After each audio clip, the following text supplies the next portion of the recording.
Hey guys, how you doing today? Today I want to show you something not so cool. This is, as you can see, SNES controller that's in really bad shape. It's super dirty, and besides that, it looks awful.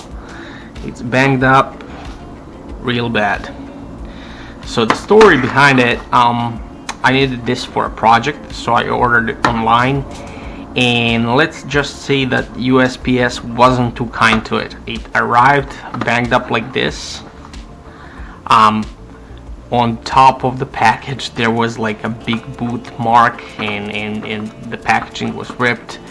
And on top of that, you can see it's really damaged on the back side, and here the front. So I was like, okay, it arrived like this. Let me just see if this works at all before I can it and trash it. So let's see. By that time, I already spilled the coffee on it, so as you can see the stains right here, and I was like, okay, that's probably it. It's not gonna work. So I was like, okay, before I commit connecting this thing to my project and maybe ruining it by connecting something that's busted, why don't I try using Arduino and just read the output of it, see if it still works. And lo and behold, it does work. So let me show you that. So if I go here to my COM port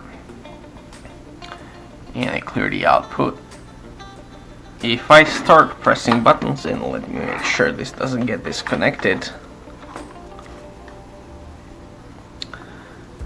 As I start pressing buttons, you see that there is an output, which is great.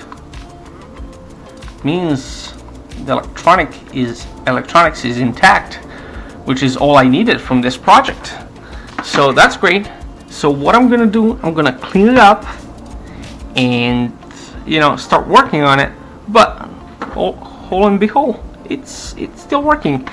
So let me just put you up to speed. I used Arduino here connected to the output of the SNES controller, and I found the article on Hackaday about this guy who was using the SNES Arduino adapter.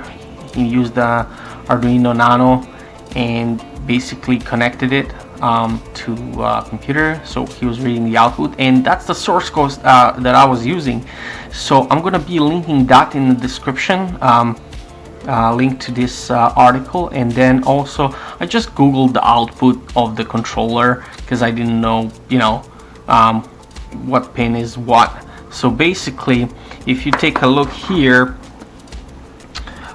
this pin here is ground, this pin here is data, this pin here is latch, this pin here is clock, and this is 5 volts or 3.3 depending on what kind of Arduino you're using.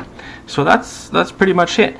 So then I connected it to Arduino, where I use the pins 9, 8 and 7 for data, latch and clock respectively, and that's how I was able to get an output. So basically, using this sketch and maybe some HID sketches, I know there is a firmware for Arduino Uno where you can turn it into HID device. If you connect this, you can actually have SNES to USB, so you can turn your SNES or NES controller into a USB device, which is great. Anyway, yeah, I just wanted to show you that if you receive something that's banged up, it doesn't necessarily mean that it's completely dead, and then even if you spill coffee on it and don't clean it up right away, it still works. So as I said, I'm gonna link up the rest of the resources under the video. But yeah, anyway guys, like this video if you liked it. If you didn't, wait for the next one, and I'll keep you posted on my ongoing projects. Thank you. Have a good one. Bye bye.